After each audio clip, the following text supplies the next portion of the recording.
The story of the Good Samaritan is presented in Luke 10. There are many theories of what was intended in the story of the Good Samaritan.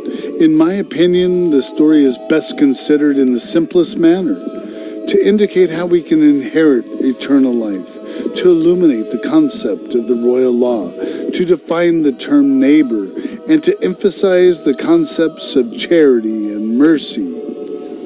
Although I'll elaborate in other areas for your consideration, I believe these are the primary messages meant for us. There are at least 6 characters involved in the story. The 2 principals include a certain lawyer and Jesus.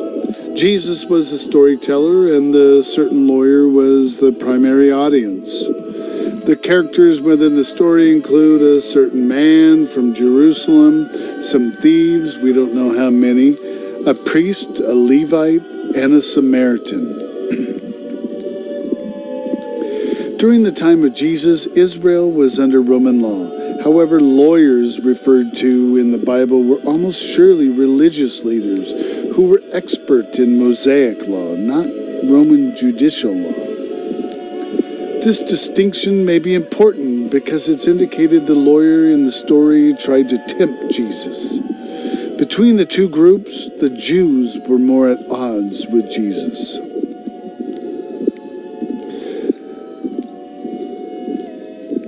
The story of the Good Samaritan is initiated in Luke 10:25 when a certain lawyer asked Jesus how he can inherit eternal life. Jesus refers the lawyer back to the law and asks him, "What does the law indicate?" The lawyer responds by quoting the royal law, which, if we recall, is a 2-part commandment instructing us to love our God and our neighbors. Jesus responds to the lawyer by stating, "You're right. Do that, and you'll live." Consider for a moment what Jesus just directly connected inheriting eternal life with, attending to the royal law. And who was he instructing at the time? An adversary to Jesus.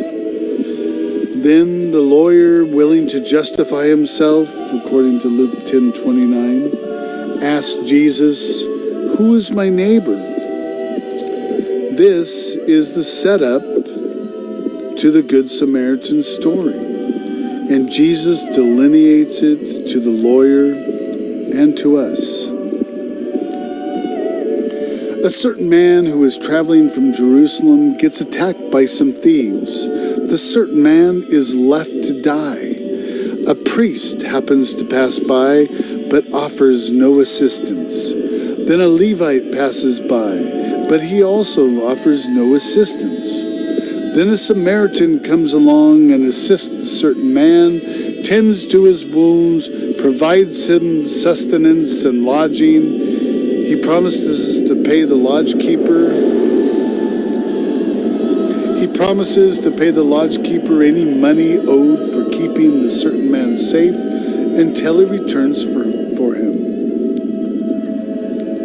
It's worth the time and energy to read this story and determine the nature of the characters, who they were, where they came from, and what their professions and ideologies were. The natural expectations can be viewed from 2 standpoints. First, when considering how citizens from the same city, region, or nation care for their fellow citizen, it would be expected that a Jew would be concerned with the well-being of their fellow citizen, another Jew. The certain man traveling from Jerusalem was presumably a Jew. However, 2 Jews passed by him without providing assistance, willing to allow this victimized man to suffer his fate. The royal law mandates that when a man is in need in any way imaginable, then it's incumbent upon us to provide him with assistance to satisfy his needs. The lawyer indicated he knew the royal law. Although the Samaritan was not from Jerusalem, he recognized his responsibility in assisting others in need, and not only provided assistance, he went above and beyond. Second, the certain lawyer knew the royal law, which is consistent with books of the Old Testament. It's assumed that the priest and the Levite knew the components of the royal law as well. And yet the priest and the Levite both bypassed the Jew without offering him assistance. The Samaritan, although having differences with the Jews in their approach to God, served the same God as the Jews. Whether or not the Samaritan knew the royal law from the holy books he read from or not, he knew instinctively his God, being the same God the priest, the Levite, and the lawyer have faith in, would promote such behaviors. After Jesus has indicated the conditions of the story, he asked the lawyer, which of the three demonstrated he was a neighbor of the man accosted by the thieves? The lawyer replied, the one who showed him mercy. Then Jesus told the lawyer, go and do likewise. Just as Jesus made the connection between attending to the royal law and inheriting eternal life, he also connects demonstrating mercy to others with inheriting eternal life, despite faith in him, Jesus. There are many messages to take away from the Good Samaritan story. First, according to Jesus, do the royal law and you'll live. Second, although we'd expect the royal law to be practiced by people of similar or adjacent regions, it's an expectation to extend to all people, regardless of the nature of the relationship, family ties, religion, or proximity. One's neighbors may even include one's enemies. Third, we're the contemporary versions of Jesus' disciples, and we're expected to behave in certain ways that reflect our faith. According to James, we will be judged according to our good works. We don't need to be led by our religious leaders and experts in biblical law to do what's right.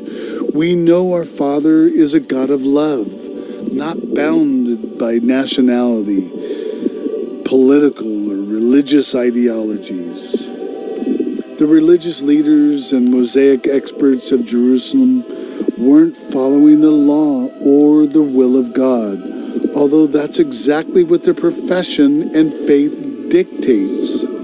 Helping others in need is merciful and is a form of charity, and charity is greater than faith and hope.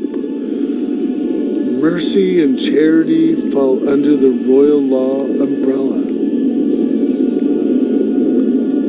We can speculate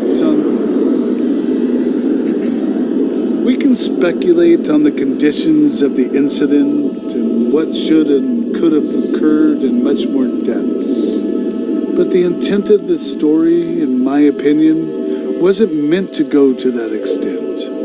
It was a simple story to illustrate the importance of the royal law, to define what the term neighbor means, as well as the concepts of charity and mercy.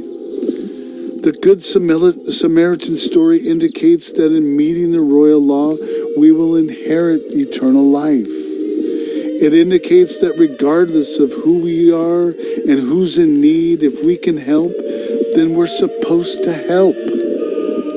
It indicates the message of love is so important to Jesus and our Father that it supersedes faith and hope. And finally, it indicates charity is a way we can express love and mercy